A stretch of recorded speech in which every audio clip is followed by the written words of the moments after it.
Hello guys, good evening. आज हम लोग पढ़ेंगे एब्डोमिनल वाल।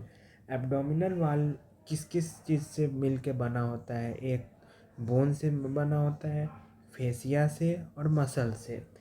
अब एब्डोमिनल वाल का फंक्शन क्या होता है? एब्डोमिनल वाल का फंक्शन होता है प्रोटेक्शन ऑफ इनक्लोज्ड ऑर्गन। जो अंदर में जितना विसरा है, डीप विसरा है, उसको प्रोटेक्शन प्रोवाइड कराना, मोबिलिटी प्रोवाइड कराना और फ्लेक्शन कराना, एक्सटेंड कराना और उस अपने कैपेसिटी को वेरी कर सकता है। जैसे प्रेगनेंसी के समय, उस समय एब्डोमिनल कैविटी का वो कैपेसिटी बढ़ जाता है। उस ये तो सबको प्रोटेक्शन भी देना और उसके कैपेसिटी को कम ज़्यादा भी करना, ये होता है फंक्शन एब्डोमिनल कैविटी का। अब एब्डोमेन में क्या क्या होता है? एक तो रूफ होगा, एक फ्लोर होगा, एक एंटीरियर क्या होगा, पोस्टीरियरली क्या होगा और लेटरल साइड क्या होगा। तो रूफ रूफ किससे मिल के बना होता है? रूफ क्या होता है? थोरेसिक कैविटी ऊपर हो गया और जस्ट नीचे एब्डोमेन हो गया। तो इस दोनों के बीच में क्या होता है? प्रेशर डेवलप होता है। तो जो थोरेसिक कैविटी का प्रेशर है वो निगेटिव प्रेशर होगा और जो एब्डोमेन का प्रेशर है वो पॉजिटिव प्रेशर होगा। अगर इस प्रेशर में अगर कुछ ये डिफेक्ट हुआ तो इससे क्या होगा? जो एब्डोमिनल कंटेंट है वो हर्निएट कर जाएगा थोरेसिक कैविटी में। तो एक ये हुआ। अब जो फ्लोर है वो बोनी पेल्विस से बना होता है और एंटीरियरली क्या किससे किससे बना होता है? Rectus abdominis. रेक्टस एब्डोमिनिस इस डायग्राम में देखेंगे। रेक्टस एब्डोमिनिस ये दो मसल होता है जो इसके बीच में जो ये होता है स्ट्रक्चर, इसको कहते हैं लीनिया एल्बा। तो ये बनाता है एंटीरियर स्ट्रक्चर हो गया, ये एंटीरियरली हो गया रेक्टस एब्डोमिनिस और बीच में ये दोनों के स्ट्रक्चर को ज्वाइन करता है, उसको कहते हैं लीनिया एल्बा। और ये जो लीनिया एल्बा है इस एरिया ऑफ वीकनेस भी होता है। अब हम पोस्टीरियरली देखते हैं। पोस्टीरियरली में क्या क्या आएगा? Vertebral column, ribs, pelvis, posterior triangle.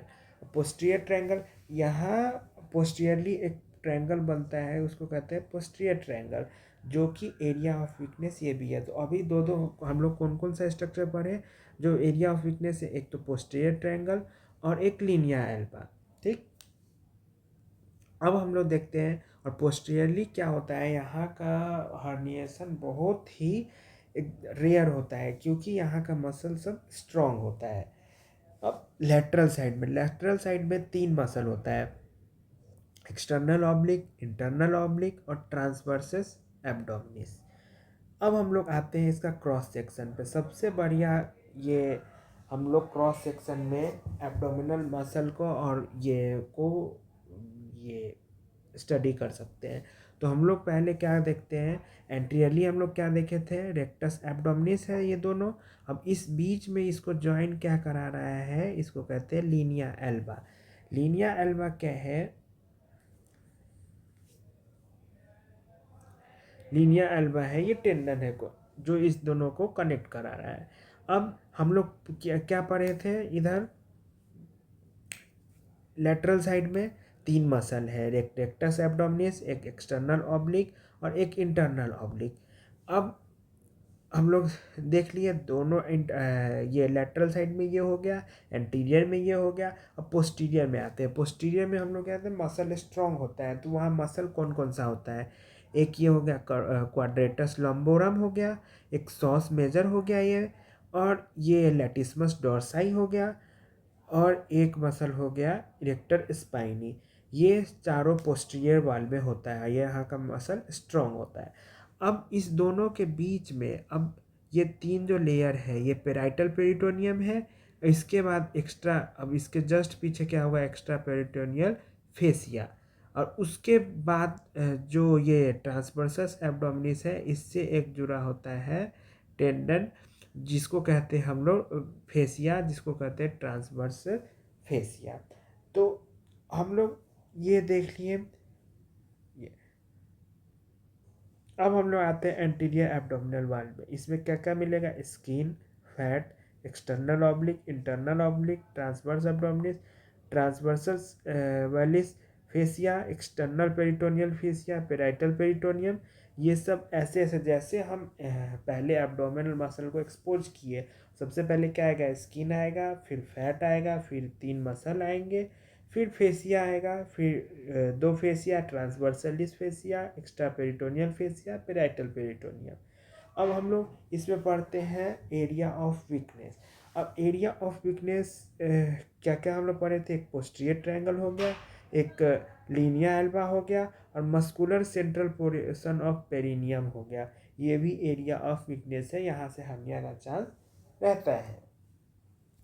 ये नेचुरल वीकनेस है ये सब। अब डाइवर्केशन, ये क्या होता है, जब लीनिया एल्बा जब दोनों स्ट्रेच करता है, अब दोनों स्ट्रेच करेगा लेटरली, तो जिसके कारण क्या होगा, रेक्टस मसल सेपरेट हो जाएगा, और सेपरेट होगा, और ये कहाँ पे हो सकता है, मोस्ट कॉमन साइट होता है अपर एब्डोमेन में। और इटियोलॉजी क्या है, प्रेगनेंसी में हो सकता है, ओवरवेट में, और मिडिल एज में हो सकता है, और इसको ट्रीटमेंट का ज़रूरत नहीं होता है। बाकी बहुत सर्जन इसको कॉस्मेटिक पर्पस के लिए करते हैं इसका ट्रीटमेंट। तो थैंक यू। अब हम अगले लेक्चर में पढ़ेंगे एब्डोमिनल हर्निया। Bye bye.